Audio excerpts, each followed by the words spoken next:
آج کی اس خوشگوار صبح میں آپ سب کو میرا سلام۔ آج کے اس خوبصورت دن اور سہانی صبح میں ہم ایک بار پھر آپ کی خدمت میں حاضر ہیں۔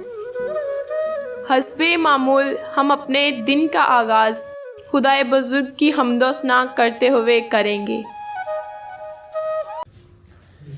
جدوں تینوں پکاراں میں تو سن سچے آئی دے ربا، جدوں تینوں پکاراں میں تو سن سچے آئی دے ربا، میرا دکھ دور کیتا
خدا کی حمد و ثنا کرنے کے بعد ہم خدا کے بندے کے وسیلہ سے خدا کا کلام سنیں گے۔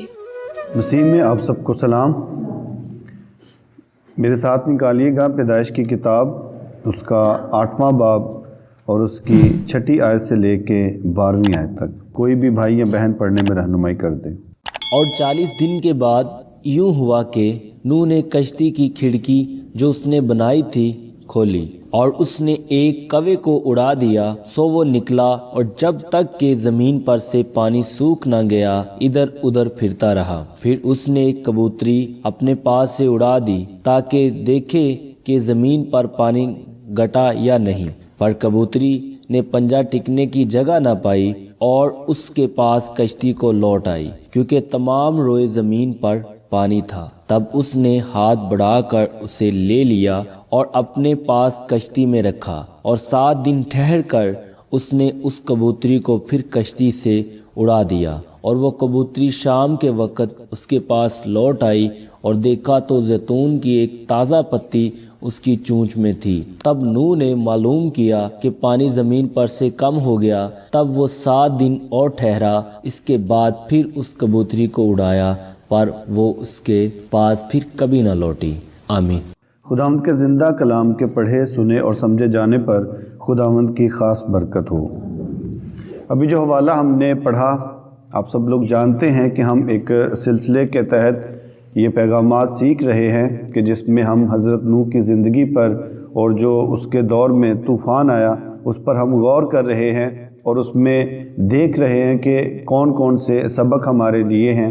ویسے تو ہزاروں سبق ہو سکتے ہیں، لیکن ہم وقت کے حساب سے جو مناسب ہے ڈسکس کرنا، ہم ان کو ڈسکس کر رہے ہیں تاکہ ہم یہ جان سکیں کہ کس طرح سے اس وقت میں لوگوں کا کیا رویہ تھا، خدا کا کیا رویہ تھا، اور ان دونوں کی وجہ سے اس وقت میں کیا حالات اور کیا واقعات ہوئے۔ ہم نے اس سے پیچھے غور کیا کہ کس طرح سے ایمانداروں کے اور وہ لوگ جو ایماندار نہیں تھے ان کی آپس میں شادیاں کرنے کی وجہ سے سب لوگ ایک جیسے ہو گئے، گناہ دنیا میں بڑھتا گیا، جس کی وجہ سے خدا کو ایک بڑا سخت فیصلہ کرنا پڑا۔ اس نے فیصلہ کیا کہ میں انسانوں کو تباہ کر دوں گا، اور اس میں بھی اس نے ایک خاندان کو جو نوح کا خاندان تھا ان کو بچا لیا، اس لیے کہ وہ اس قابل تھا کہ اس کو بچایا جا سکے، اور اس کے ساتھ ساتھ اس نے جو کچھ بنایا تھا، پرندے، جانور، وہ سب چیزیں کہ جو اس نے اس دنیا پر تخلیق کی تھی، ان میں سے سب کے جوڑے سلامت رکھے تاکہ اس کے بعد بھی ان کو دوبارہ سے اس دنیا پر قائم رکھا جائے، اس دنیا پر آباد کیا جا سکے۔ تو جو حوالہ ابھی ہمارے سامنے ہے، یہاں پر آج کے دن ہم کوشش کریں گے کہ ہم پرندوں کے ذریعے سیکھنے کی کوشش کریں۔ جس طرح سے ہم عام زندگی میں اگر کوئی بڑا دلیر ہو تو ہم شیر سے اس کی مثال دیتے ہیں کہ بھئی کی طرح یہ آدمی ہے، دلیر ہے، اور اگر کوئی بیوقوف ہو تو ہم گدھے سے اس کو مثال دے دیتے ہیں۔ اسی طرح سے آج ہم پرندوں کے ذریعے سے سیکھیں گے کہ کس طرح سے ہماری زندگی میں بھی کچھ اسی طرح کی باتیں ہوتی ہیں اور اسی طرح کے ہمارے رویے ہوتے ہیں۔ یہاں پر ہم نے 2 پرندوں کے بارے میں پڑھا۔ جو پہلا پرندہ ہے وہ کوا ہے، کہ جب اس کو نوح نے محسوس کیا کہ یہ چالاک ہے، ہوشیار ہے، اگر میں اس کو چھوڑوں گا تو یہ جائے گا اور جو کچھ میں جاننا چاہتا ہوں وہ پتہ کر کے یہ واپس آ جائے گا۔ اور آپ غور کریں کہ یہ چالاک تھوڑا نہیں، یہ بہت زیادہ چالاک ہوتا ہے۔ باقی پرندوں کو کوئی فائر لگانے لگے یا کوئی چیز مارنے لگے تو اس کو اتنی جلدی پتہ نہیں لگتا، لیکن اس کی نظر بڑی تیز ہوتی ہے۔ جیسے ہی کوئی اس کی طرف کوئی ایسی حرکت کرنا چاہے کہ اس کو مارنا چاہے تو ایک دم سے اس کو پتہ چل جاتا ہے اور یہ اڑ جاتا ہے۔ یعنی اتنا یہ چالاک ہوتا ہے، اتنا چوکس ہوتا ہے کہ اس کو پتہ چل جاتا ہے۔ اس نے اس کو کشتی میں سے باہر نکالا، چھوڑا تاکہ پتہ کر کے آئے کہ زمین پر سے پانی سوکھ گیا ہے یا نہیں۔ لیکن کیا ہوا کہ یہ اڑتا ہی رہا، ادھر ادھر اڑتا رہا، اور اس نے واپس جانے کا سوچا ہی نہیں۔ جو ایک عام خیال ہم سوچ سکتے ہیں اس کے بارے میں کہ جس طرح آج اس کی عادت ہے کہ جہاں کھانا ملا، جہاں جو چیز ملی کھانے کو، وہ کھانا شروع ہو گئے۔ اور اس وقت میں تو کوے کے کھانے کی چیزیں تو بہت زیادہ تھیں، جانور تھے، انسان تھے، اور ان کی باقیات وہاں پر باقی تھی۔ ظاہر سی بات ہے وہ پانی میں ڈوب کر مر چکے تھے، اور پانی کے اوپر ہو سکتا ہے وہ تیر بھی رہے ہوں، تو اس وجہ سے اس کو اپنے کھانے کے لیے بہت چیزیں مل گئی ہوں گی، اور وہی یہ کھانا شروع ہو گیا ہوگا۔ پھر اس کے بعد اس نے سوچا، نوح نے سوچا کہ نہیں، یہ واپس نہیں آئے گا، کیونکہ کافی دنوں تک وہ انتظار کرتا رہا اور واپس نہیں وہ آیا۔ پھر اس کے بعد 7 دن کے بعد دوبارہ اس نے فیصلہ کیا کہ وہ کبوتری کو بھیجے گا۔ اس کو کبوتری کہہ لیں یا فاختہ کہہ لیں، یہ ایک ہی خاندان کے پرندے ہیں تو یہ بڑا مسئلہ نہیں ہے۔ اس نے سوچا کہ اس کو بھیجا جائے تاکہ وہ پتہ کر کے آئے۔ اب اس کا فیصلہ کیوں کیا گیا؟ اس لیے کہ پہلی بات تو یہ دیکھنے میں ہی یہ کافی بھولی ہوتی ہے، اور آپ دیکھیں کہ نئے عہد نامے میں خدا یسوع مسیح بھی اس کی مثال دیتے ہیں کہ کبوتر کی مانند بھولے بنو۔ کہ جس کی وجہ سے فیصلہ کیا گیا ایک اچھا پرندہ ہے، اس لحاظ سے اس کو بھیجا گیا۔ تو جب اس کو بھیجا گیا ہے، پہلی بار جب بھیجا گیا تو اس نے کسی جگہ پر بھی پاؤں رکھنے کی جگہ نہ پائی، کیونکہ نوح پہاڑ کے اوپر ہے اور پہاڑوں کے ساتھ ساتھ بھی پہاڑی سلسلے ہوتے ہیں، تو اس وجہ سے وہ دیکھ کر اندازہ نہیں کر سکتا تھا کہ پانی زمین پر سے اتر گیا یا نہیں اترا۔ تو اس وجہ سے اسے ایسا کرنا پڑا کہ اس نے پرندوں کو بھیجا تاکہ وہ معلوم کر کے بتا سکیں۔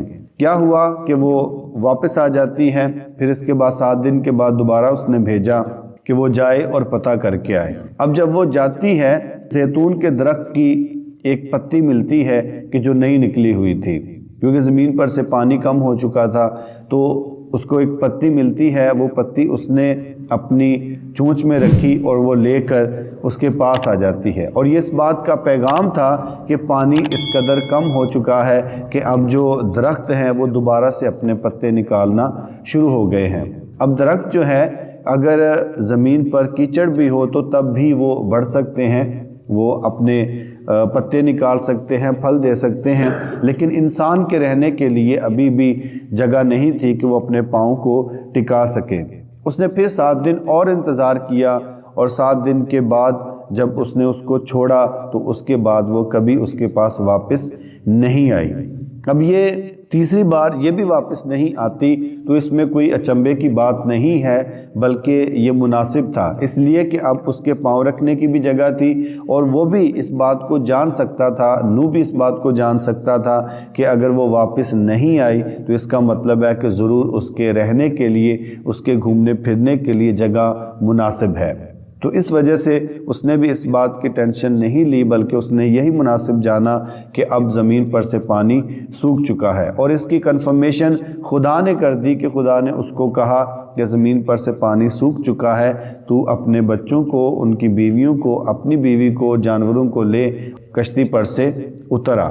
اب غور کریں کہ پوری دنیا میں ان دونوں پرندوں کو کس لحاظ سے یاد کیا جاتا ہے۔ کوا دیکھیں کہ آج کے دور میں بھی وہ ذلیل الخوار ہے، اگر اس وقت اس نے کچھ اچھا کام نہیں کیا تو وہ آج بھی نہیں کر رہا، آج بھی ویسے کا ویسا ہی ہے، ذلیل الخوار ہے۔ اور پھر دوسری جو بڑی چیز ہے وہ یہ ہے کہ آپ دیکھیں کبوتری کا پیٹ اور کوے کے پیٹ میں بڑا بھی فرق ہوگا تو آدھے انچ کا فرق ہوگا، 1 انچ کا فرق کہہ لیں، لیکن کوے کی بھوک ہی ختم نہیں ہوتی، وہ آج تک گھومتا جا رہا ہے، گھومتا جا رہا ہے، پھرتا جا رہا ہے، کھاتا جا رہا ہے، لیکن اس کا پیٹ ہی نہیں بھر رہا، ویسے کا ویسا ہی ہے، ذلیل خوار دنیا میں گھوم رہا ہے، پھر رہا ہے، صرف اس وجہ سے کہ اس وقت جو ذمہ داری اس کو بخشی گئی اس نے وہ ذمہ داری پوری نہیں کی اور کھانے کے پیچھے دوڑ پڑا۔ ہمیں بھی اس بات پر غور کرنا ہوگا، ہمیں اپنے آپ پر غور کرنا ہوگا کہ کہیں ایسا تو نہیں کہ ہمارا رویہ اس کی طرح ہے۔ دوسری طرف دیکھیں کہ جو کبوتری ہے وہ جاتی ہے اور واپس آ جاتی ہے۔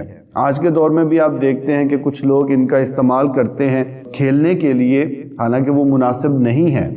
پھر اس سے پیچھے آپ چلے جائیں تو خط و کتابت کے لیے کبوتر کو استعمال کیا جاتا رہا کہ جس جگہ پہ خط بھیجنا ہوتا تھا بھیجا جاتا، اور اس طرح سے پیغامات جو ہیں وہ بھیجے جاتے تھے، منگوائے جاتے تھے۔